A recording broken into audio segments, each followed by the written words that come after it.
إن الحمد لله نحمده ونستعينه ونستغفره ونعوذ بالله من شرور أنفسنا وسيئات أعمالنا من يهده الله فلا مضل له ومن يضلل فلا هادي له وأشهد أن لا إله إلا الله وحده لا شريك له وأشهد أن محمدا عبده ورسوله يا أيها الذين آمنوا اتقوا الله حق تقاته ولا تموتن إلا وأنتم مسلمون يا أيها الناس اتقوا ربكم الذي خلقكم من نفس واحدة وخلق منها زوجها وبث منهما رجالا كثيرا ونساء واتقوا الله الذي تساءلون به والأرحام إن الله كان عليكم رقيبا يا أيها الذين آمنوا اتقوا الله وقولوا قولا سديدا يصلح لكم أعمالكم ويغفر لكم ذنوبكم ومن يطع الله ورسوله فقد فاز فوزا عظيما أما بعد فإن أصدق الحديث كتاب الله وأحسن الهدي هدي محمد صلى الله عليه وعلى آله وسلم وشر الأمور محدثاتها وكل محدثة بدعة وكل بدعة ضلالة وكل ضلالة في النار. Alhamdulillah, kita bersyukur pada Allah Subhanahu wa taala pada hari ini Sabtu malam Ahad 14 Jumadal Ula 1438 Hijriah, kita ditakdirkan oleh Allah Subhanahu wa taala untuk kembali duduk bersama di dalam Masjid Al-Barkah ini untuk kajian rutin setiap Sabtu malam Ahad pekan kedua di setiap bulannya, membaca ayat suci Al-Quran dan hadis-hadis Rasul sallallahu alaihi wa ala alihi wasallam. Salawat dan salam semoga selalu Allah berikan kepada Nabi kita Muhammad sallallahu alaihi wa ala alihi wasallam, pada keluarga beliau, para sahabat, serta orang-orang yang mengikuti beliau sampai hari kiamat kelak. Dengan nama-nama Allah yang husna dan sifat-sifatnya yang ulia, kita berdoa, Allahumma inna nas'aluka ilman nafi'an wa rizqan tayyiban wa amalan mutaqabbala. Allahumma anfa'na bima 'allamtana wa 'allimna ma yanfa'una wa zidna ilma. Wahai Allah, sesungguhnya kami mohon kepada Engkau ilmu yang bermanfaat, rezeki yang baik, dan amal yang diterima. Wahai Allah, berikanlah manfaat dari ilmu-ilmu yang telah Engkau ajarkan kepada kami, dan ajarkanlah kepada kami ilmu yang bermanfaat, dan tambahkanlah kepada kami ilmu. Amin ya rabbal alamin. Bapak, ibu, saudara-saudari yang dimuliakan oleh Allah Subhanahu wa taala, pada kesempatan kali ini kita akan membahas perkara yang berkaitan dengan akidah. Tema yang kita angkat yaitu pemahaman yang benar terhadap manhaj salaf. Pemahaman yang benar terhadap manhaj salaf. Dari tema ini kita bisa berharap kepada Allah agar manhaj yang kita yakini yang paling benar,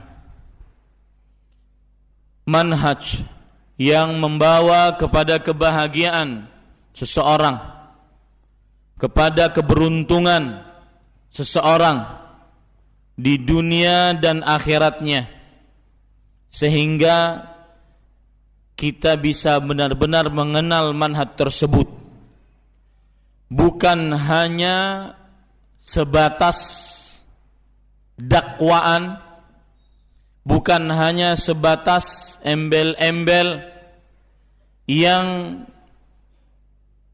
dibawa atau disebut-sebut saya seorang bermanhaj salaf atau saya seorang salafi. Dengan memahami tema ini, semoga kita semakin faham dengan pemahaman yang benar bagaimana sebenarnya yang disebut dengan manhaj salaf. Karena yang menjadi ukuran bukanlah dakwaan, bukanlah klaim bahwa saya seorang salafi, akan tetapi yang menjadi ukuran adalah hakikat dan juga amal perbuatan. Coba perhatikan perkataan Imam Al-Hasan Al-Basri rahimahullah, seorang tabi'i terkenal. Beliau mengatakan, laisal imanu bitamanni wala bitahalli, walakinnal imana ma waqara fi qalbi wa saddaqathu al-a'mal. Bukanlah iman dengan angan-angan atau dengan khayalan, akan tetapi iman adalah yang menancap di dalam hati dan dibenarkan dengan amal perbuatan. Mudah-mudahan dengan memahami tema ini nantinya kita benar-benar sebagai seorang salafi yang benar-benar bermanhaj salaf, bukan hanya sekedar dakwaan, klaim ataupun titel yang dia bawa, gelar yang dia bangga-banggakan. Allah Subhanahu wa ta'ala sudah menegaskan bahwa bukan dengan angan-angan sesuatu tersebut. Iman bukan dengan angan-angan, tetapi harus ada konsekuensi, harus ada bukti. Coba perhatikan dalam surah An-Nisa surat keempat ayat 123. Allah Subhanahu wa ta'ala berfirman, laisa bi amaniyikum wala amani ahlil kitab man ya'mal su'an yujza bih. Surga bukan dengan angan-angan kalian, bukan juga dengan angan-angan ahlul kitab. Barang siapa yang beramal buruk, maka pasti dia akan mendapatkan balasannya. Seorang yang beraku sesuatu, mengaku mencintai Allah, maka harus ada buktinya. Allah Subhanahu wa ta'ala berfirman dalam surat Ali Imran ayat 31, qul in kuntum tuhibbunallaha fattabi'uni yuhibbukumullah. Katakan wahai Muhammad sallallahu alaihi wasallam, jika kalian mencintai Allah, maka ikutilah aku, niscaya Allah akan mencintai kalian. Ayat ini terdapat beberapa hal, poin yang perlu ditekankan, yaitu ayat ini adalah syarat dari orang yang mengklaim cinta kepada Allah. Jawaban dari syarat tersebut harus mengikuti Rasulullah. Dari mana kita ambil? Karena di situ ada in kuntum tuhibbunallah. In harfu syartin. In adalah huruf syarat. Jika, maka harus ada jawabannya maka. Tidak akan dapat jika kecuali dengan mengerjakan maka. Jika kalian mencintai Allah, maka ikutilah Rasulullah sallallahu alaihi wasallam, ikutilah aku. Dan maka di sini Allah memakai huruf fa. Fa litta'qib. Fa artinya adalah huruf yang menunjukkan kepada sesuatu setelahnya secara langsung. Yadullu alal faur, yang mengaku cinta Allah maka harus langsung mengikuti Rasulullah. Fa tidak menunjukkan seperti summa. Fa menunjukkan kepada ta'qib, yadullu 'alal faur, menunjukkan kepada kelangsungan. Yang mengaku cinta Allah langsung harus dia mengikuti Rasulullah sallallahu alaihi wasallam. Beda dengan summa, kemudian, yang artinya dalam bahasa Indonesia yang menunjukkan kepada ada masa tenggang antara syarat dengan jawaban syarat. Ini tidak. Langsung Anda mengaku cinta Allah, langsung ikuti Rasulullah sallallahu alaihi wasallam. Ini poin pertama. Poin yang kedua, makanya Al-Imam Ibnu Katsir rahimahullah, kalau Anda baca kitab Tafsirul Qur'anil Azim yang disebut dengan Tafsir Ibnu Katsir, maka beliau mengatakan hadhil ayah hakimatun ala kulli man idda'a mahabbatallah wa laysa huwa ala tariqatil muhammadiyah fa innahu kadhibun fi da'wah. Ini ayat adalah pemutus keputusan bagi siapa saja yang mengaku cinta kepada Allah sedangkan dia tidak mengikuti Rasulullah sallallahu alaihi wasallam, tidak mengikuti jalan Nabi Muhammad sallallahu alaihi wasallam, maka dia adalah pendusta di dalam dakwaannya. Ini para ikhwah. Poin kedua pada ayat ini yang perlu ditekankan adalah kata atau kalimat yuhibbukumullah. Keutamaan mengikuti Rasulullah yang keutamaannya adalah langsung dicintai Allah. Karena di situ Allah memakai atau berfirman dengan fi'il mudhari', dan fi'il mudhari' jika terletak dalam jawaban sebuah syarat menunjukkan kepada ta'kid wal mubasyarah, taukid wal mubasyarah, kelangsungan dan kepastian, pasti langsung dicintai Allah. Maka sekali lagi para ikhwah, terutama jamaah yang mengaku manhaj salaf, mudah-mudahan dengan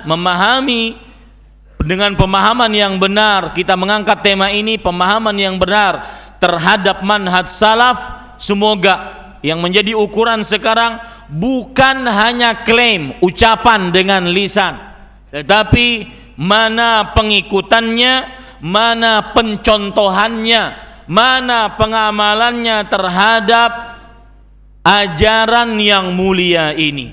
Bukan hanya sekedar klaim, bukan hanya sekedar dakwaan. Apalagi semenjak dikenalnya dakwah salaf melalui media-media seperti ini, Roja TV dan TV-TV yang lainnya, kemudian radio-radio sunnah, orang mulai kenal dengan dakwah, orang mulai suka dengan dakwah salaf, walhamdulillah. Akan tetapi dia harus benar-benar memahami apa itu manhaj salaf, sehingga bukan hanya sekedar klaim, dakwaan kosong tanpa ada penerapan yang nyata atau pemahaman yang benar terhadap manhaj salaf tersebut.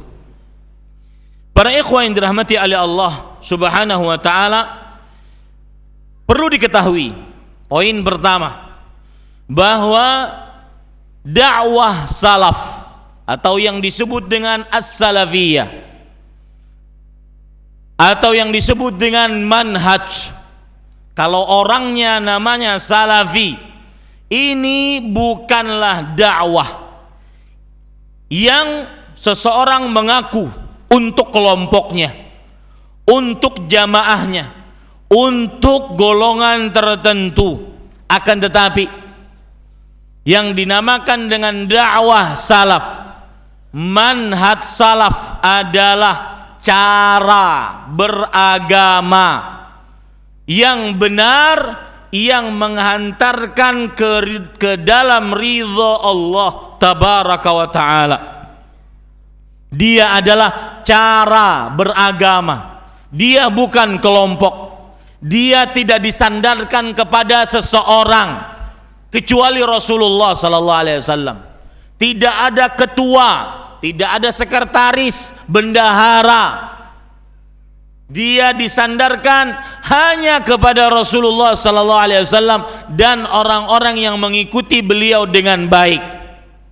Jadi dia adalah manhaj, yang arti manhaj thariqah, jalan, tata cara beragama yang lurus, yang benar, yang menghantarkan kepada ridha Allah Subhanahu wa taala. Dan dia adalah jalan yang paling benar, paling selamat, paling berilmu dan paling bijaksana. As-sahhut turuq wa aslamuha wa a'lamuha wa ahkamuha.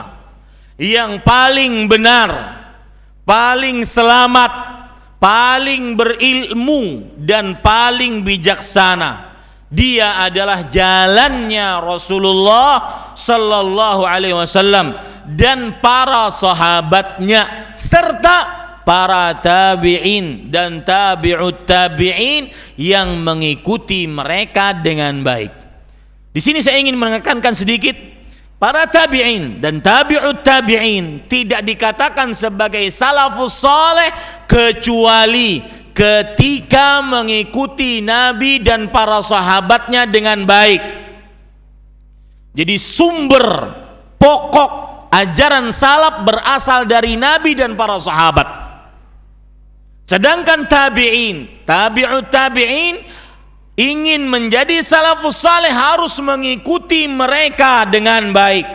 Allah berfirman dalam surat At-Taubah ayat 100, itu tekan ya, itu catat. Tabi'in dan tabi'ut tabi'in dikategorikan sebagai salafus saleh ketika mengikuti Rasulullah sallallahu alaihi wasallam dan para sahabatnya dengan baik. Allah berfirman dalam surah At-Taubah ayat 100, was-sabiqunal awwalun minal muhajirina wal ansar. Dan generasi pertama yang masuk Islam dari kaum muhajirin dan kaum ansar. Ayat ini juga menunjukkan kaum muhajirin lebih utama dibandingkan kaum ansar, karena disebutkan oleh Allah di depan sebelum kaum ansar.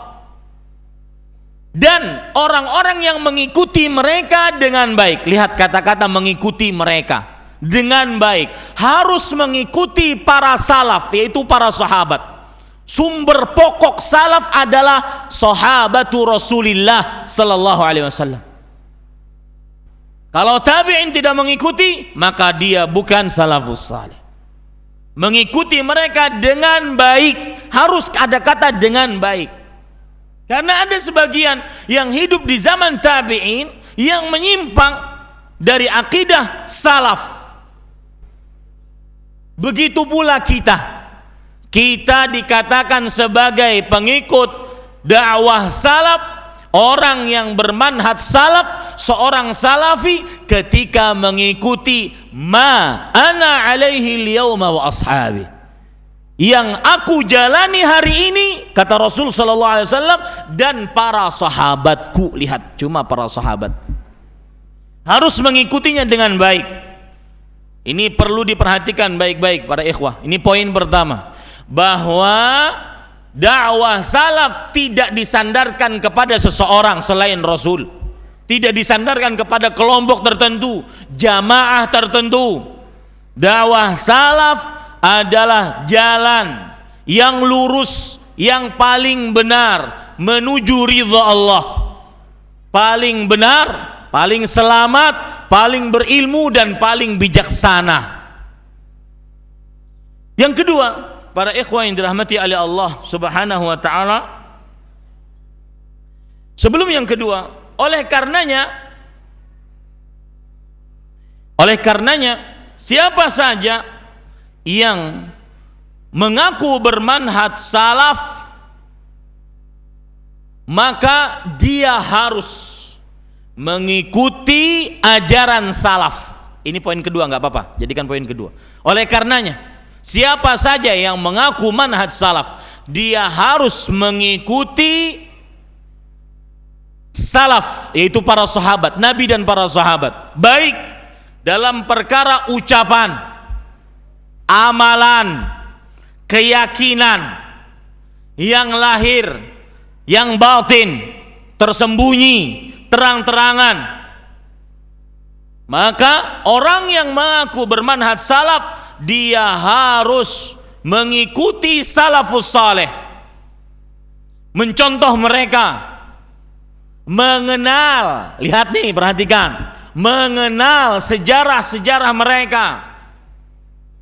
Makanya saya berpesan kepada orang-orang yang mengaku bermanhaj salaf, kenali salafus saleh, kenali para sahabat, sejarah mereka. Lebih harus kita kenali dibandingkan sejarah orang-orang setelah mereka. Kenali sejarah Abu Bakar As-Siddiq, Umar bin Khattab, Utsman bin Affan, Ali bin Abi Thalib, Abdurrahman bin Auf, Zaid, Sa'ad, Sa'id, Talha, Zubair, dan para sahabat yang lainnya. Kemudian siapa saja yang mengaku bermanhaj salaf, maka dia harus berkeyakinan seperti keyakinan mereka, mengikuti jejak-jejak langkah mereka, mencontoh mereka, mengerjakan sunnah-sunnah mereka. Ya, dan para ikhwan yang dirahmati oleh Allah Subhanahu wa taala, Nabi Muhammad sallallahu alaihi wasallam telah bersabda, "Al-mar'u ma'a man ahab." Bukti Anda cinta, bukti Anda bermanhaj salaf, maka Anda harus mengikuti semua yang diajarkan oleh salaf, ucapannya, perbuatannya, keyakinannya,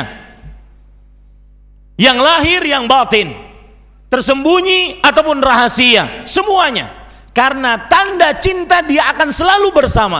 Al-mar'u ma'a man ahab. Seseorang akan bersama yang ia cintai. Kemudian para ikhwan yang dirahmati oleh Allah, lihat juga perkataan Syekhul Islam menarik tentang masalah ini. Masalah yang kedua ini. Beliau mengatakan, man kana bihim ashbah kana ilaihim aqraba. Perhatikan baik-baik. Siapa yang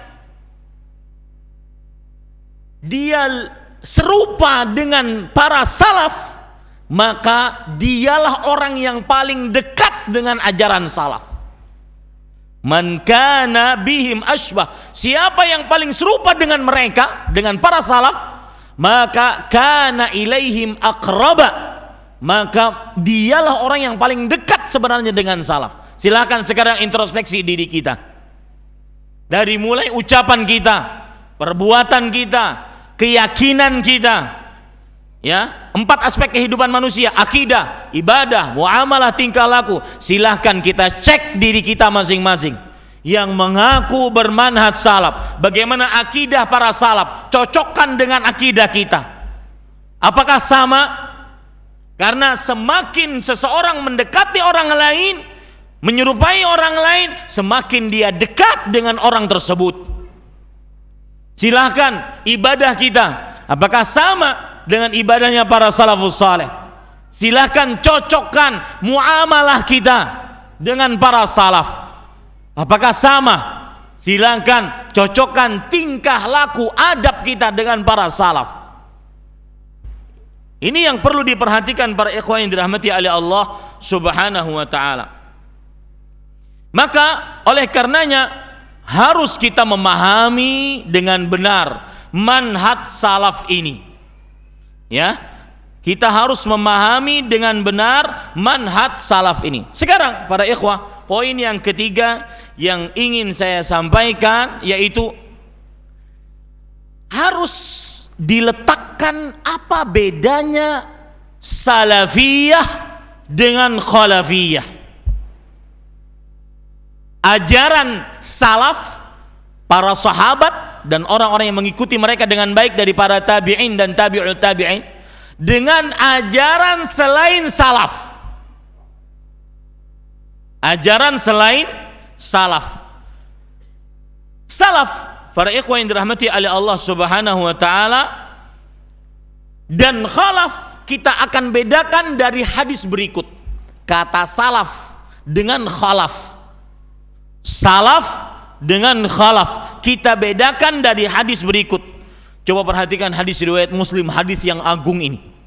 Anda akan bisa cocokkan diri Anda, saya seorang salafi bermanhaj salaf atau saya seorang khalafi yang tidak bermanhaj salaf. Kita cocokkan diri kita dengan hadis riwayat Muslim dari Abdullah bin Mas'ud radhiyallahu anhu, dan Imam Muslim menyebutkan hadis ini di dalam Kitabul Iman. Artinya ini merupakan keimanan.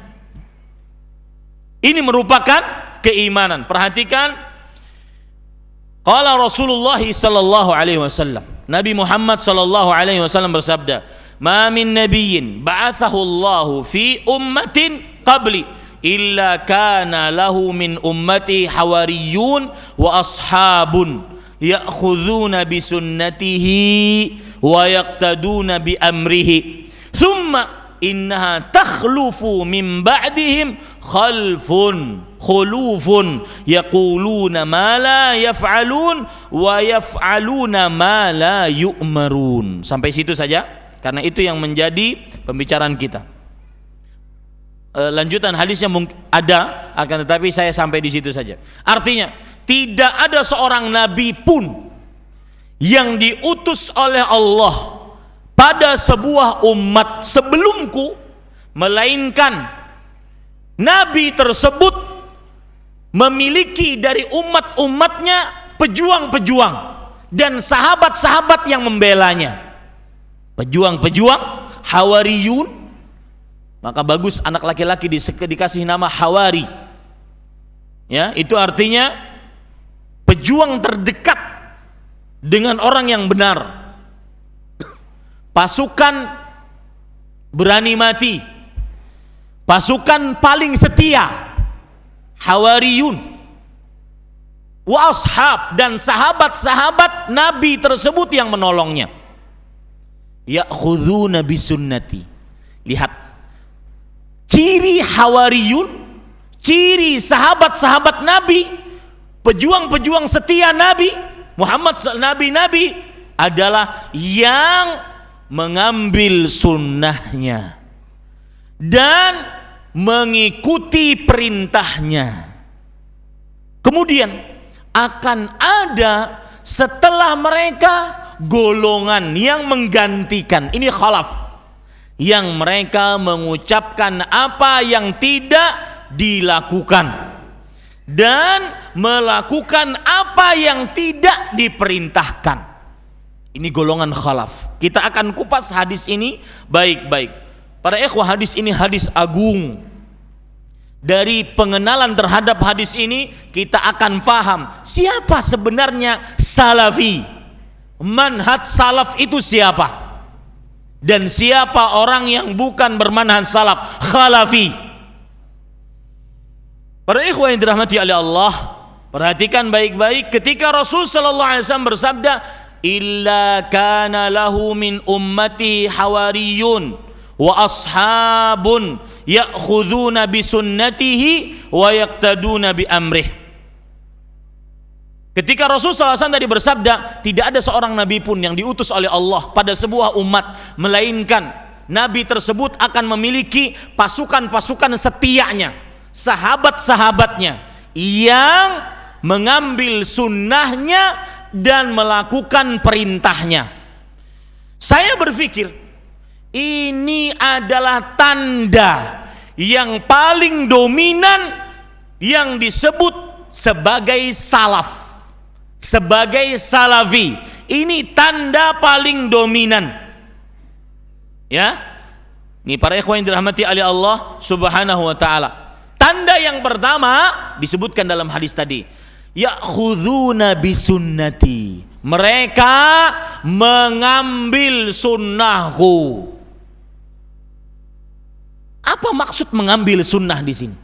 Di sini terdapat isyarat bahwa orang-orang salaf mereka senantiasa apabila mengambil ilmu, ilmunya diambil dari sumber yang benar, dari hadis Rasul. Ya, maka orang salaf dakwah salaf sangat terkenal dengan salamatu masdarit talaqqi, benarnya sumber pengambilan ilmu. Ya, saya ulangi. Ciri yang paling dominan membedakan seorang salafi dengan selainnya, membedakan manhaj salaf dengan dakwah lainnya. Dan Anda akan perhatikan nanti di dalam penjelasan ini, Anda akan pikirkan yang terjadi di tengah sekarang ini, saat-saat lagi hangat-hangatnya ini, Anda akan bisa membedakan mana yang benar-benar salaf dengan mana yang luar dari salaf. Meskipun kadang casing sama, awalnya innal hamdalillah. Ada cerita menarik dari Al-Ustadz Al-Fadhil Zainal Abidin hafizahullah. Lihat, kalau sudah seorang penceramah memulai innal hamdalillah, ini pasti Wahabi. Pasti setelah ini dia bilang ngomong bid'ah. Ini lucu, subhanallah. Dan itu hakiki, realita yang ada. Ya, coba perhatikan, jangan tertipu para ikhwah. Apalagi kadang-kadang di sosial media sedikit saja bisa membuat hati terenyuh, membuat perkataan-perkataan indah. Wah, ini Ustadz pantas nih diundang nih. Ini ajaran salaf dipantas. Hati-hati. Ya. Ini adalah salah satu dampak dari tersebarnya dakwah salaf. Salah satu negatifnya, seseorang tidak bisa membedakan mana yang patut kita ambil ilmunya, mana yang tidak patut. Makanya tujuan tema ini untuk benar-benar mendudukkan mana sih yang patut saya ambil, mana yang benar-benar salaf. Salah satu, saya kembali ke permasalahan kita, salah satu ciri dominan, karakteristik yang paling terlihat dari seorang yang bermanhaj salaf, dakwah salaf, salafiyah, adalah benarnya sumber pengambilan ilmu. Karena Rasulullah SAW bersabda, ya'khuduna bisunnati. Mereka, pasukan sejati tadi, sahabat-sahabat Nabi tadi, mengambil sunnahku, mengambil sunnah Nabi tersebut. Ya, dan ini yang membedakan dengan kelompok-kelompok lain, pemikiran-pemikiran lain, tata cara beragama lain, manhaj lain. Pengambilan sumber pengambilan dasar ilmu, benar pengambilannya, yaitu dari Rasulullah Sallallahu Alaihi Wasallam. Karena kelompok-kelompok lain ada yang mengambil ilmunya berdasarkan perasaan, dzauq, seperti kaum tasawuf, dzauq, perasaan. Mereka mengatakan, saya beribadah kepada Allah, tidak menginginkan surga, tidak takut kepada neraka. Oh, ini belum merasakan surga ini orang. Dan itu termasuk peremehan terhadap surga atau meremehkan neraka. Tapi saya beribadah kepada Allah Subhanahu wa ta'ala karena hanya cinta, dzauq, perasaan. Ini sumber kelompok lain, kelompok yang sumber pengambilan ilmunya dari dzauq, dari perasaan. Ada orang yang pengambilan ilmunya dari mimpi. Mimpi ketemu Nabi Khadir, disuruh tidak sholat lagi. Mimpi ketemu fulan, mimpi. Ya, bahkan kadang-kadang mimpi ngarang ketemu Nabi Muhammad SAW. Disuruh setiap malam Jumat istighfar 1000 kali di atas kain putih. Malam Jumatnya malam Jumat Kliwon. Kemudian tidak pakai baju, di depannya lilin. Ya, ini semua mimpi bohong. Karena belum ada di zaman Rasulullah SAW syariat tersebut. Ya, ini sumber pengambilan ilmu yang kedua, yang bukan salaf. Kemudian para ikhwah yang dirahmati oleh Allah Subhanahu wa taala, di antaranya juga sumber pengambilan, ada sebagian kelompok yang bersandar kepada Islam, sumber pengambilannya dari terbukanya pandangan, atau dalam bahasa ilmu gaibnya kasyaf. Orang tuh ahli kasyaf tuh. Ente sebelum ngomong, saya tahu apa yang ada di depan ente, yang di dalam hati ente. Paling dia mikirin, Ustadz kenapa ya Ustadznya begitu. Sebelum baru bertemu pertama sudah tahu namanya, belum tahu dari mana, belum pernah kenalan sudah tahu namanya, masalahnya apa, itu kasyaf namanya. Ada orang pengambilan ilmunya, sumber talakinya, sumber ilmunya diambil dari kasyaf. Ini tidak benar, bukan salaf. Karena tadi tanda orang salaf, ya'khuduna bisunnati, mengambil sunnahnya. Yang menjadi sandaran orang salaf adalah sunnah Rasul sallallahu alaihi wasallam, baik dari Al-Quran ataupun hadis-hadis Rasul sallallahu alaihi wasallam. Kemudian makanya di zaman sekarang ada kadang-kadang ceramah-ceramah yang nerawang. Nanti sekian puluh tahun lagi kiamat, 20 tahun lagi Indonesia begini. Ini ceramah apa? Ngeramal. Hati-hati para ikhwah. Ya. Kemudian sumber yang lain diambil, sumber ilmunya diambil dari akal, logika, ro'yu, pendapat pribadi. Ya, ini bukan dari ajaran salaf. Dan begitulah pemikiran, manhaj mansat, dakwah selain salaf. Mereka mengambil ilmunya dari selain sunnah Rasul sallallahu alaihi wa ala alihi wasallam. Coba bayangkan antum, kalau seandainya berdasarkan akal, akal siapa yang dijadikan sandaran? Akal saya atau Anda atau nenek saya di rumah? Ya, tidak bisa para ikhwan yang dirahmati oleh Allah Subhanahu wa taala. Maka yang menjadi sandaran adalah wahyu yang dibawa oleh seorang nabi dan rasul. Itu sumber talaqi, sumber ilmunya dakwah salaf. Harus berdasarkan Al-Quran atau hadis. Ini para ikhwan yang dirahmati oleh Allah Subhanahu wa taala.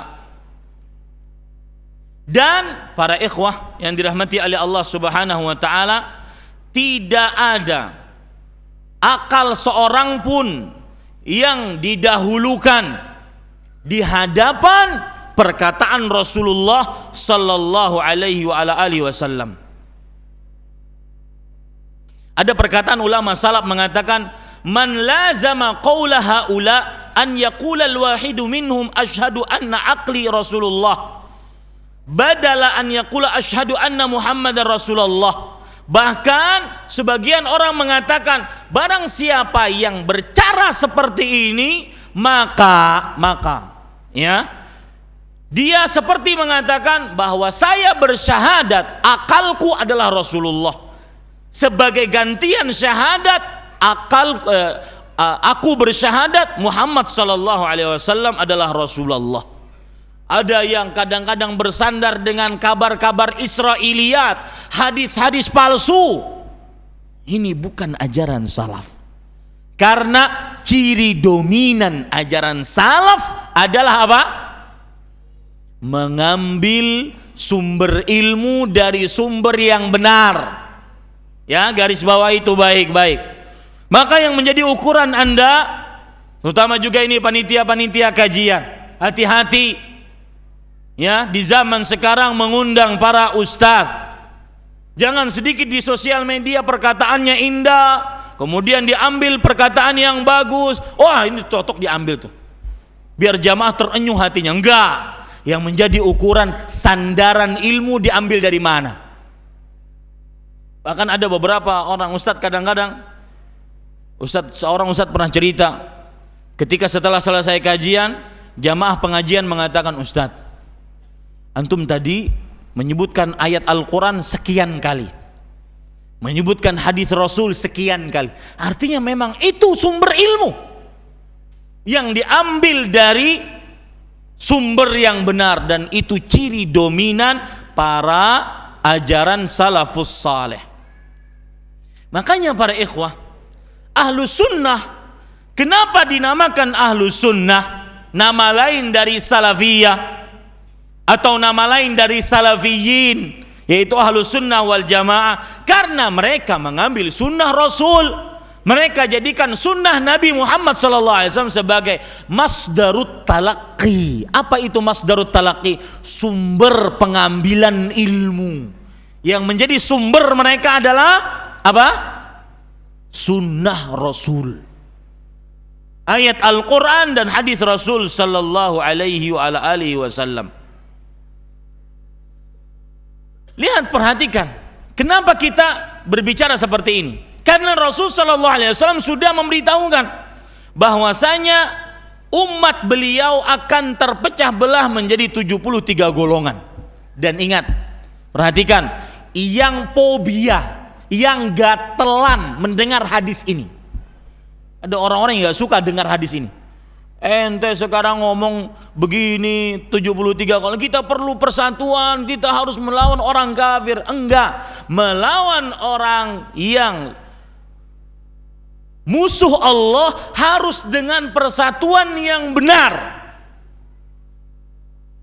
Makanya perlu disebutkan hadis ini, ya, ala 73 firqatan. Ini hadis ini hadis iftiraq, hadis perpecahan umat, 73 golongan. Kemudian yang selamat siapa para ikhwan yang dirahmati oleh Allah? Dan Rasulullah SAW mengatakan dalam hadis yang lain, innahu man ya'ish minkum fasayara ikhtilafan katsira. Sesungguhnya orang yang hidup sepeninggalku dari kalian, maka dia akan benar-benar melihat khilaf, perbedaan, perpecahan yang begitu banyak. Kelompok begitu banyak. Ya.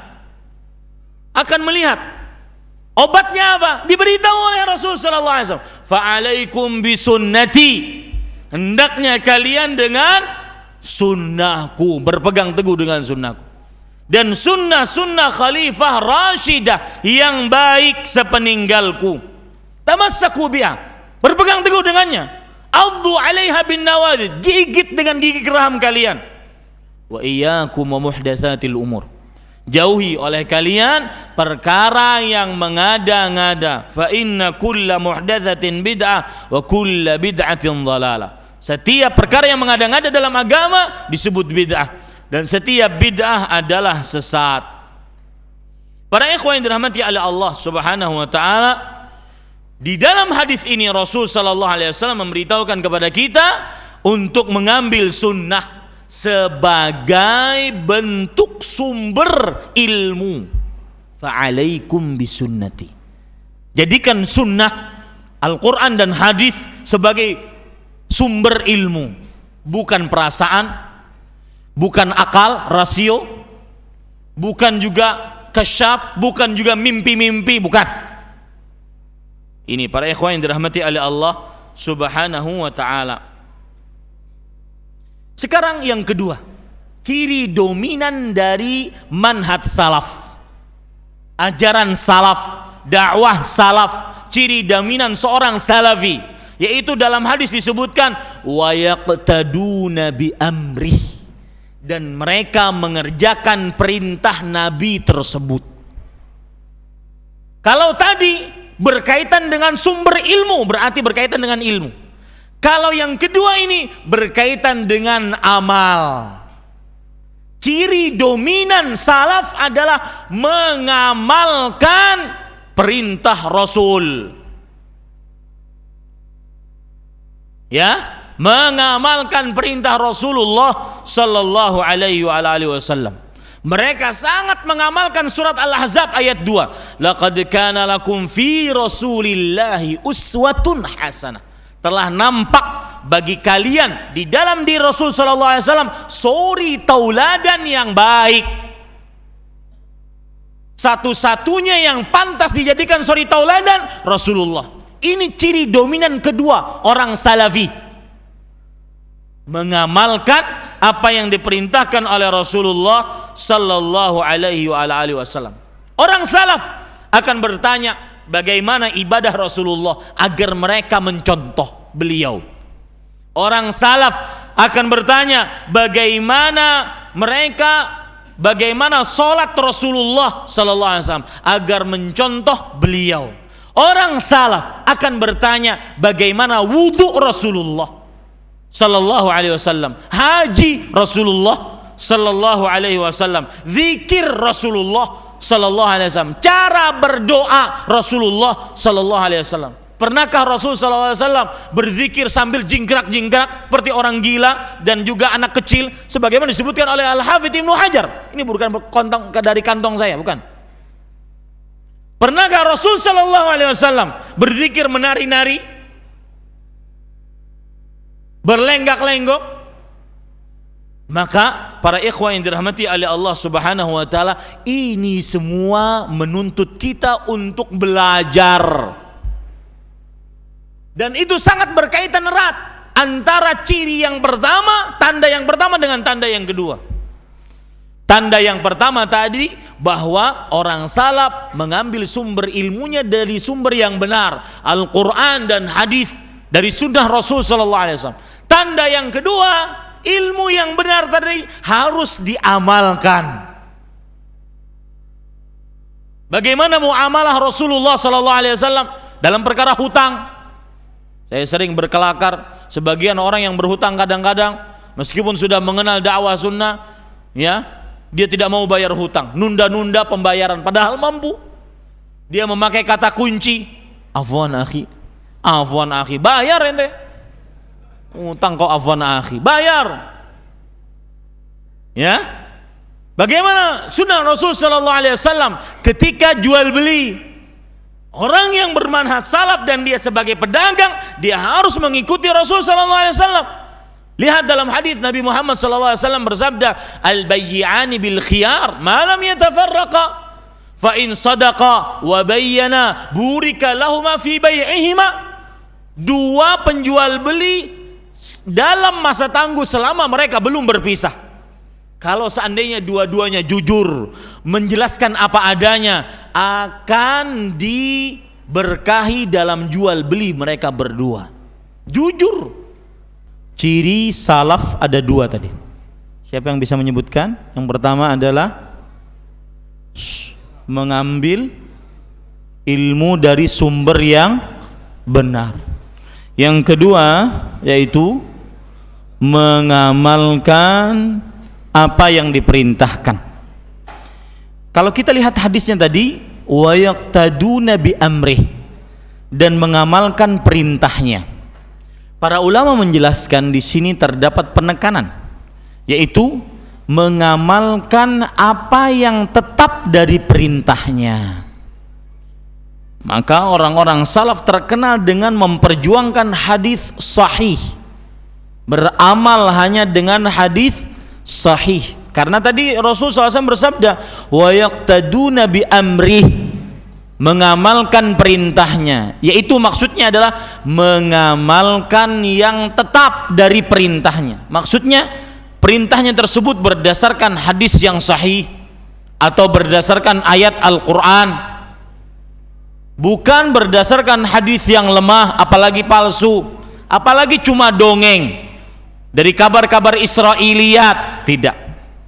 Ini tambahan penjelasan bahwasanya orang-orang salaf sangat-sangat perhatian kepada sumber pengambilan ilmu yang benar, harus dari Al-Quran dan Sunnah, kemudian juga mengamalkan perintahnya yang benar-benar perintahnya berdasarkan hadis-hadis yang sahih. Itu adalah dua ciri terbesar salaf, salafi, akidah salaf, manhaj salaf. Kebalikannya sekarang, khalaf, selain salaf. Apa ciri mereka? Rasul sallallahu alaihi wasallam bersabda, yaitu thumma inna takhlufu min ba'dihim khulufun. Kemudian setelah mereka, setelah pejuang-pejuang sejati tadi, sahabat-sahabat Nabi tadi habis mereka, maka akan ada generasi pengganti mereka. Ya. Arti takhlufu adalah akan ada generasi yang baru setelah mereka. Setelah orang-orang yang mengambil sumber yang benar, mengamalkan ilmu yang benar tadi, akan ada orang-orang yang khuluf. Khuluf kata para ulama jam'u khalaf atau jam'u khalfun, jamak dari khalfun. Dan khalfun adalah al-khalifu bisyarr. Artinya dalam bahasa Indonesia, orang yang menggantikan setelah para sahabat tadi, pengganti yang buruk. Nah, siapa mereka khalaf ini? Yang bukan salaf ini? Dua cirinya. Rasul sallallahu alaihi wasallam bersabda, yaquluna ma la yaf'alun. Mereka berucap untuk perkara yang tidak mereka kerjakan. Cuma omdo, ngomong doang, tidak mengamalkan apa yang diucapkan. Wa yaf'alun ma la yu'marun. Ciri yang kedua, berbuat yang tidak diperintahkan. Ini cara khalaf, ciri paling dominan ajaran khalaf, bukan ajaran salaf. Kita kupas satu-satu ini para ikhwan yang dirahmati oleh Allah. Yang pertama yaitu mengucapkan apa yang tidak mengucapkan apa yang tidak mereka lakukan. Dan ini adalah kebiasaan golongan selain salaf. Ini adalah kebiasaan selain salafiyah, selain dakwah salaf, cuma ngomong. Makanya para ikhwan yang dirahmati oleh Allah, sebagian kelompok-kelompok yang menyimpang di dalam asma was sifat, tentang perkara nama-nama dan sifat-sifat Allah, disebut ahlul kalam, yaitu cuma bicara, tidak ada pengamalan. Ahlul kalam cuma bicara, tidak mengamalkan apa yang dibicarakan. Ya, karena kenapa disebut ahlul kalam? Kata para ulama, karena mereka sibuk dengan ucapan fulan, ucapan allan, ya, tidak diambil ucapannya dari sumber yang benar. Makanya sebagian ahlul kalam mempunyai syair atau syair, mereka mengatakan, walam nastafid min bahthina tuli umrina siwa an jama'na fihi qila wa qalu. Dan kita tidak mengambil manfaat dari penelitian kita sepanjang umur kita, kecuali hanya mengucapkan si fulan mengatakan ini, si fulan mengatakan ini. Mereka memperhatikan kalam, cuma ucapan saja, cuma penelitian saja, dan meremehkan amal. Padahal puncak dari ilmu adalah pengamalan. Bahkan yang cuma ngomong tidak diamalkan, maka ini mendapatkan ancaman besar dari Allah. Sebagaimana dalam surat Shaf ayat 3, kabura maqtan 'indallah an taqulu ma la taf'alun. Besar murka Allah tatkala kalian mengucapkan apa yang tidak kalian amalkan. Maka harus, setelah mengilmui, harus mengamalkannya. Dan saya berpesan, Pak, semakin besar tingkatan ilmu seseorang, jika dia tidak mengamalkan ilmu tersebut, semakin besar siksanya di sisi Allah.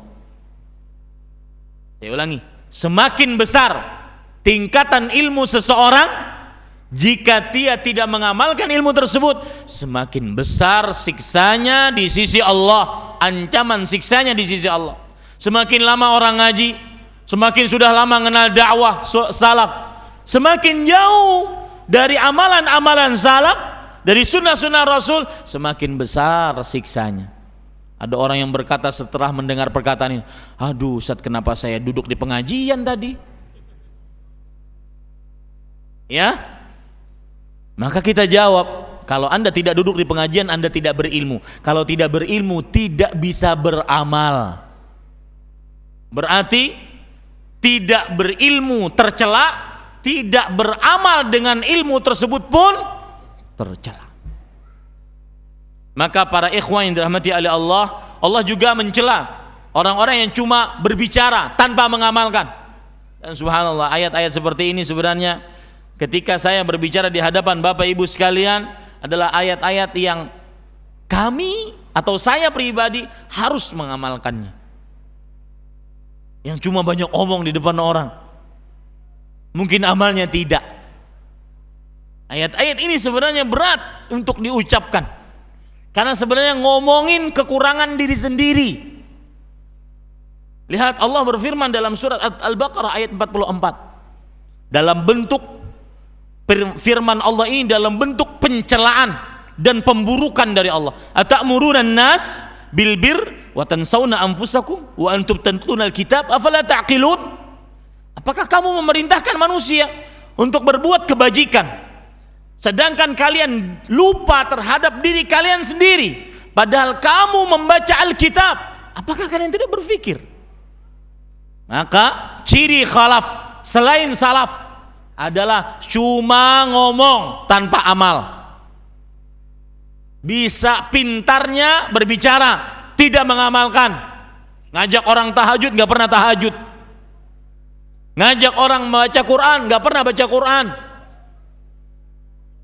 Ini para ikhwan yang dirahmati oleh Allah subhanahu wa ta'ala. Maka oleh karenanya seorang yang salafi, bermanhaj salaf, mengikuti dakwah salaf, ketika mendengar apapun dari ayat Al-Quran atau dari hadis Rasul, dia berusaha sesegera mungkin mengamalkannya. Berusaha sesegera mungkin mengamalkannya. Ini para ikhwan yang dirahmati oleh Allah subhanahu wa ta'ala. Ada cerita menarik. Ada cerita menarik para ikhwan yang dirahmati oleh Allah subhanahu wa ta'ala. Kenapa akhi?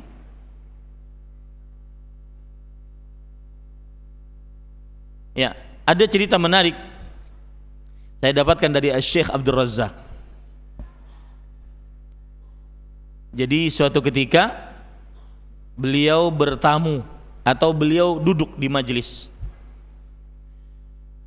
Di majelis itu ada Syekh bin Baz, ada Syekh Abdul Muhsin Al-Abbad, bapak beliau.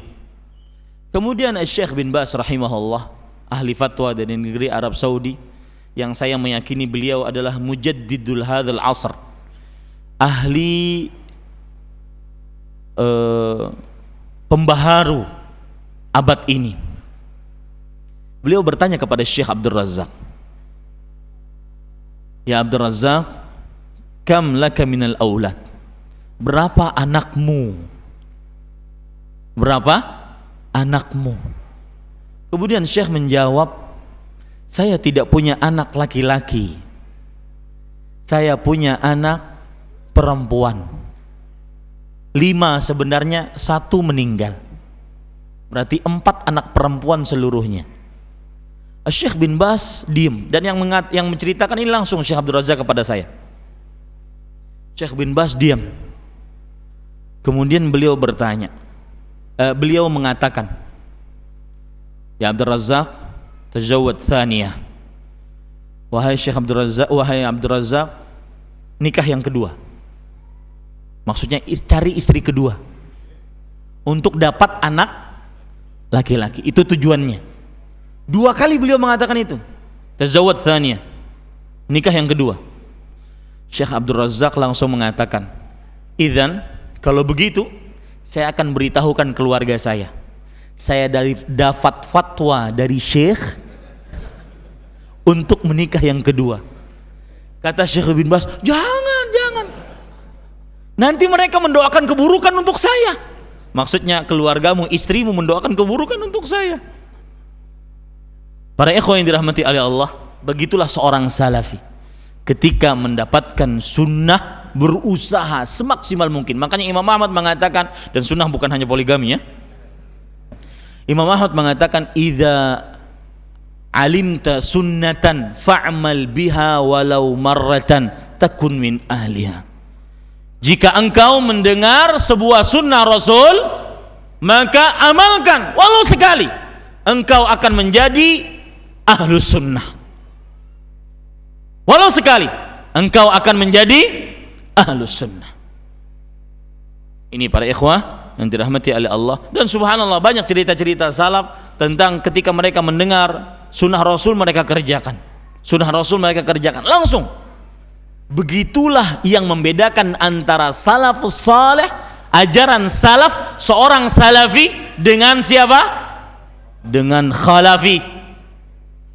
Kemudian para ikhwan yang dirahmati oleh Allah Subhanahu wa taala, maka di sini celaan terhadap orang-orang yang kadang-kadang membawa label salaf tetapi tidak mengamalkan ilmu.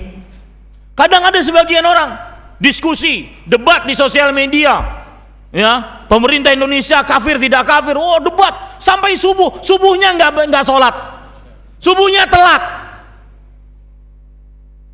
Ini para ikhwan yang dirahmati oleh Allah, ini musibah benar, ya. Kemudian para ikhwan yang dirahmati oleh Allah Subhanahu wa taala, yang kedua sifat dari khalaf selain salaf yaitu wa yaf'alun ma la yu'marun, mengerjakan yang tidak diperintahkan. Dan ini menunjukkan sumber pengambilan ilmu yang dimiliki oleh salaf, bahwasanya sumber mereka bukan yang diperintahkan, bukan dari Al-Quran, bukan dari hadis. Ini bedanya salaf dengan khalaf. Kalau salafiyah, manhaj salaf, mereka senantiasa menjadikan sumber pengambilan ilmunya, masdar talaqqinya diambil dari sunnah Nabi, mengerjakan apa yang diperintahkannya. Adapun khalaf tidak, mereka mengerjakan yang tidak diperintahkan. Sumber mereka rusak, yang tidak diperintahkan dikerjakan, yang tidak ada nas dari Al-Quran dan hadis dikerjakan. Bagaimana mau bisa selamat? Ya, padahal Allah Subhanahu wa taala berfirman, "Faman ittaba'a hudaya fala yadhillu wala yashqa." Barang siapa yang mengikuti petunjukku, maka dia tidak akan pernah sesat, tidak akan pernah malang. Sesat di dunia, rugi di akhirat, tidak akan pernah. Ini kalau dia mengambil petunjuk Rasul, petunjuk Allah. Disebutkan dalam surat Thaha, Abdullah bin Abbas radhiyallahu anhu, ahli tafsir di generasi sahabat, ketika menafsiri ayat ini beliau mengatakan, "Dhaminallah," Allah menjamin, "Man ittaba'a hudallah lan yadhilla fid dunya wa lan yashqa fil akhirah." Tidak akan pernah sesat di dunia dan sesat dan sengsara di akhirat. Beda dengan orang-orang khalaf selain salaf. Mereka masdar talaqqinya, pengambilan ilmunya dari yang bukan diperintahkan, bukan dari Al-Quran, bukan dari hadis. Kadang-kadang dari bisikan diri. Seperti sebagian orang mengatakan, haddatsani qalbi an rabbi. Artinya hatiku meriwayatkan dari Robku. Ngambil dari bisikan, bukan dari ayat, bukan dari hadis Rasul sallallahu alaihi wasallam. Inilah yang berlaku nanti perbuatan bid'ah, mengada-ngada. Dan bid'ah di dalam agama, bukan dalam perkara selain agama atau duniawi. Dalam perkara agama itu yang disebut dengan bid'ah. Kadang-kadang kasihan orang-orang yang tidak faham bid'ah, yang mereka masih mengatakan adanya bid'ah hasanah. Maka Imam Ibnu Utsaimin rahimahullah, orang yang masih mengatakan adanya bid'ah hasanah, ini antara dua manusia. Yang pertama, tidak faham apa itu bid'ah. Yang kedua, tidak tahu ancaman perbuatan bid'ah, buruknya perbuatan bid'ah. Kadang ada orang mengatakan, ente sedikit-sedikit bid'ah, pakai onta aja sana. Kasihan, di onta hitamkan terus. Ya subhanallah. Kira-kira itu yang bisa saya sampaikan. Waktu kita sudah habis. Semoga bermanfaat. Sallallahu Nabi Muhammad walhamdulillahi rabbil alamin. Ada pertanyaan? Kenapa ma'had ini tidak ada ketuanya sehingga lebih sempurna? Manhaj bukan ma'had.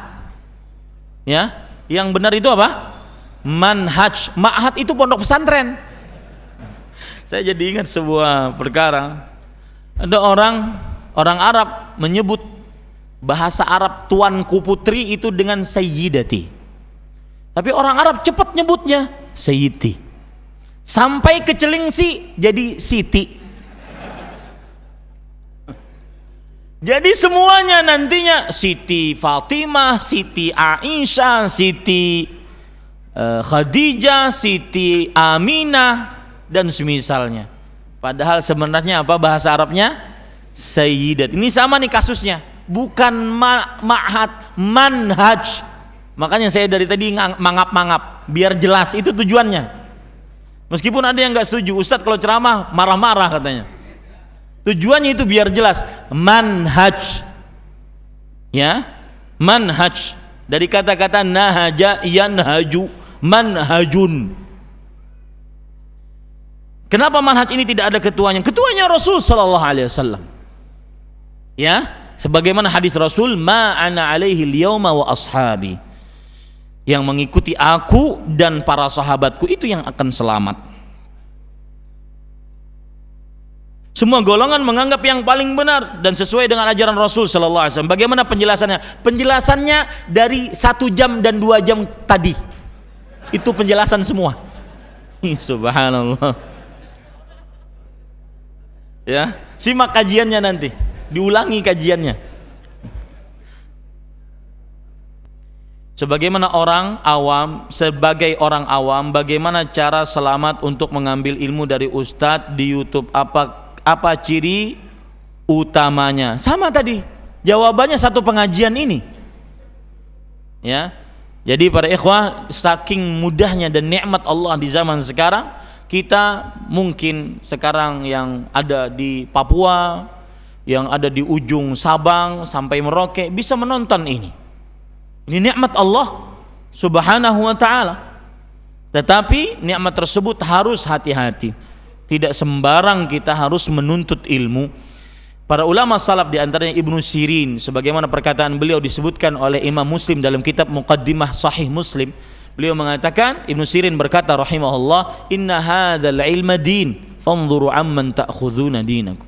Sesungguhnya ilmu ini adalah agama, maka perhatikan kepada siapa kalian mengambil agama kalian. Ya. Dan ciri-cirinya sudah kita sebutkan tadi yang di dalam pengajian. Dalam sholat jahriyah, apakah kita dianjurkan membaca Al-Fatihah? Apakah hanya mendengarkan bacaan imam? Permasalahan ini permasalahan khilafun mu'tabarun bainal ulama. Permasalahan khilaf yang mempunyai kedudukan di antara para ulama. Dan saya berpesan kepada para penuntut ilmu, jika terdapat permasalahan fikih yang mempunyai kedudukan di antara para ulama yang disebutkan dari mulai semenjak dulu, dari mulai imam yang 4, ulama-ulama terdahulu yang lebih alim, lebih bertakwa, lebih soleh dibandingkan kita, mereka saja berbeda pendapat, maka berlapang dadalah dengan pendapat yang lain. Tidak boleh menyesatkan. Kita hanya bisa mengatakan pendapat yang lebih kuat adalah ini, sedangkan yang lain lemah. Adapun sesat, vonis bid'ah, kafir apalagi, ini tidak benar. Khilaf mu'tabar namanya. Termasuk di dalamnya permasalahan yang ditanyakan tadi. Makmum membaca Al-Fatihah di belakang imam atau tidak. Khilaf dari mulai semenjak dahulu. Ada yang mengatakan membaca Al-Fatihah, baik imam, sholat sendirian atau makmum. Sholat wajib, sholat sunnah, baca Al-Fatihah semuanya. Mereka berdalil dengan hadis Rasul sallallahu alaihi wasallam, "Man lam yaqra bi Fatihatil kitab, la salata liman lam yaqra bi Fatihatil kitab." Tidak sah salat bagi siapa yang tidak membaca Al-Fatihah. Makanya mereka mengatakan baik imam salat sendirian atau makmum, salat wajib, salat sunnah, maka wajib baca Al-Fatihah. Dan ini pendapat jumhur, dan pendapat ini kuat. Di sana ada yang mengatakan tidak, makmum tidak baca Al-Fatihah sama sekali selama dia makmum tidak baca Al-Fatihah. Mau sholatnya jahriyah yang dikeraskan suaranya, sirriyah yang dilirihkan suaranya, tetap tidak baca. Ini pendapat sebagian ulama. Ada pendapat peneliti, pendapat ulama-ulama peneliti yang menggabungkan dua hadis ini. Dua pendapat ini maksud saya, yaitu apabila imamnya sholat jahriyah maka makmum tidak membaca. Karena Rasul sallallahu alaihi wasallam pernah sholat, kemudian di belakang beliau makmum membaca surat. Setelah selesai sholat beliau mengatakan, "Mali unaza'u fil Qur'an." Kenapa bacaan Al-Qur'anku di dalam sholat ditandingi? La taf'alu illa bi Fatihatil Kitab. Jangan kalian lakukan menandingi bacaanku di dalam sholat kecuali surat Al-Fatihah. Ini pun dalil untuk pendapat jumhur, kecuali surat Al-Fatihah. Ya. Tetapi di sana ada hadis riwayat Imam Malik dalam kitabnya Al-Muwatta bahwa sampai surat Al-Fatihah dilarang, illa fima jahara lakum. Sampai surat Al-Fatihah dilarang. Dan wallahu alam, saya lebih condong kepada pendapat yang menggabungkan ini. Jika imamnya salat jahriyah, maka dia tidak membaca surah Al-Fatihah. Jika imamnya salat sirriyah, maka dia membaca surat Al-Fatihah. Jadi tergabungkan dua pendapat ini, wallahu alam. Ini yang kita bisa sampaikan. Subhanakallah bihamdik, asyhadu an la ilaha illa anta astaghfiruka wa atubu ilaik. Wassalamualaikum warahmatullahi wabarakatuh.